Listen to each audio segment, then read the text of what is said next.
मंगळवारी मोठ्या थाटात गौराईचं आगमन झाल्यानंतर बुधवारी सासूर वाशिनींसह माहेर वाशिनींनी गौराईचा औसा पुजला। कोकणात गौरीच्या औसाची मोठी परंपरा आहे। औसा म्हणजे ओवसणे किंवा ओवाळणे, बोली भाषेत त्याला वौसा असंही म्हणतात। कोकणात रत्नागिरीत, रायगडात हा औसा अगदी मोठ्या श्रद्धेने केला जातो। लग्नानंतर ज्या वर्षी गौरी पूर्व नक्षत्रांमध्ये येतात तेव्हा घरातील नववधूचा पहिला औसा करण्याची पद्धत आहे। लग्नानंतर एकदा हा विधी झाला की ती प्रत्येक वर्षी गौरी समोर तिचा औसा भरते।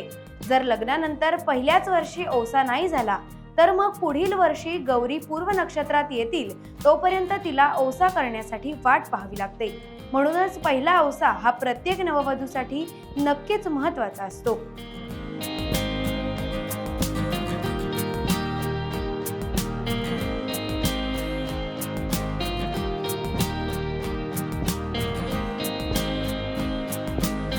टाइम्स डिजिटलला लाईक करा, शेअर करा, सबस्क्राईब करा आणि बेल आयकॉन दाबायला विसरू नका। Times digital.